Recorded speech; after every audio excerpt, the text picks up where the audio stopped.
Alright, so our butter is melted in our pan, and we got the stuff for the rice over by the pan. So what are we doing now, Dad?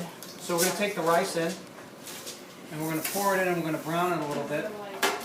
And we're going to get some shallots going in there too. And we're going to brown this all together, get the shallots nice and even in there.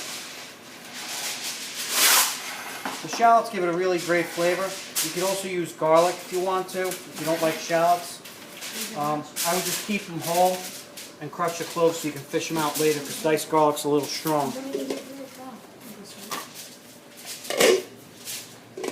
Now what we're going to do is make sure that we stir this around so everything gets coated with butter. And the shallots are even in there to flavor everything. And we're going to put the flame a little higher to get the heat going and make this burn. And really cook up nice and get golden brown. So it's like what, between medium and high right now? Oh, I got it on pretty high for now. If it starts to really sizzle, I'll lower it. Alright.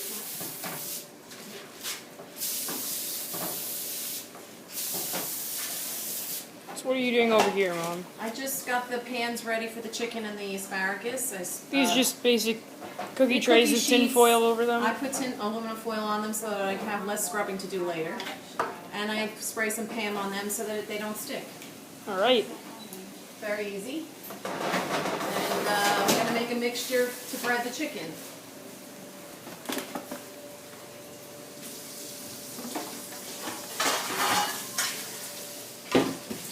We've got breadcrumbs. That's about a cup and a half, it looks like, a cup and a quarter. And then some panko breadcrumbs mixed in, makes it a little more crispy. And this is what gives it a little bit of a crunch that the kids like, more than just plain breadcrumbs, which can kind of be soggy. How much panko are you putting in there? That's about almost a whole cup. Alright. This is a lot of chicken, so this is when you cut every breast in half, you end up with 12. And one of them I think was extra thick, so I ended up with like 13. You could obviously make less if you don't need 12 chicken breasts. I mean, the breadcrumb mixture is just basically eyeballed. I mean, you're going to guess about a cup of breadcrumbs for every 6 cutlets or so. We're going to put salt and pepper. This is fresh black pepper.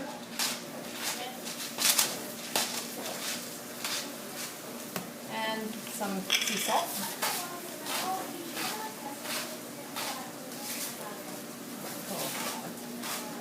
I'm going to salt some of the chicken too while it's out here. Just stir that around.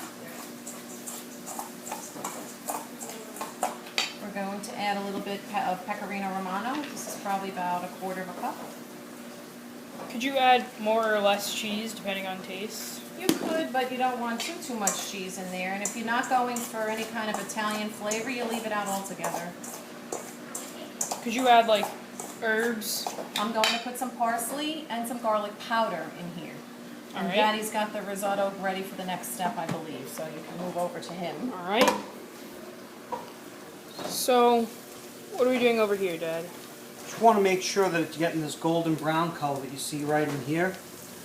And make sure that it's evenly cooked. You don't want to burn it. You want to keep stirring it so it doesn't stick or burn. Yeah. And this is a pretty important step that you get it right so it absorbs the chicken stock and tastes right on the table. Because if you don't cook it properly here, it'll be hard when you go to serve it. And is this about what you want it to look like when it's finished? Just about a little bit browner. And then what we're going to do is we're going to take that wine and we're going to actually put some white wine. This is a Pinot. What we're going to do is put in about that much, probably like a nice little gurgle or a blur. It's It's probably about half a cup. If you want to measure. Personally, I like to eyeball it. I think the rice is ready to put it in. And we'll throw it in. So, just so everyone knows what it's supposed to look like. Yep. And now, you're going to add some white wine. The wine.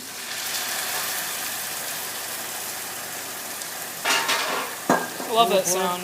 I love that sound. How does it smell, pal? It smells fantastic. If you could smell this, oh my god, it smells amazing. and we'll let it deglaze. And if you step back for a minute, I'm going to put on this front burner because we're going to move over. All right. So we can get it into that pot easy. Right, so we can be by the chicken stock. Plus that other burner is a high power burner, so it tends to get too hot. Oh, okay. So you want to put it on a regular size burner. So now, this will be a repeating step. So if you take a look at what we're going to do now, I'm going to take 2 ladlefuls at a time and put it in here. Okay? All Like right. this. And let it just absorb in. And lower the flame. When it absorbs, you put 2 more ladlefuls? Absolutely. Cal. Okay, he forgot to add salt. And this is very, he missed a pretty big step here because Got if they a don't good put amount of salt. rice tastes kind of bland. And the pepper. And the pepper. See? Got to be a team. That's right. Somebody's got to keep me honest. All right, Mom. So what have you added to this breadcrumb mixture over here? Just a little parsley. It was probably about 2 tablespoons and about 2 teaspoons or so of garlic powder. All right. This is very low-fat way to do this because I'm trying to, make sure we have less fat in it. A lot of times you'll see people put the chicken into like egg and milk mixture before it goes in the breadcrumb, or they'll put it in flour and then egg and milk and then breadcrumbs. The chicken is very moist, so what we're going to do is we're just going to put it straight into the breadcrumbs. Oh, okay. Without putting it in any kind of egg, if you have an egg allergy or if you have some kind of problem. And if you want to try and keep it a little bit low calorie. If you wanted to, though, could you put it in egg and milk? Yes, you could. If you wanted to be a little more rich or whatever. Not Yep. really sure about culinary terminology. Yep, you're just putting some breadcrumbs on here just so that it tastes nice. And they're all going to go onto these cookie tins. These 2 cookie sheet trays. pans that I have here ready to go. All right.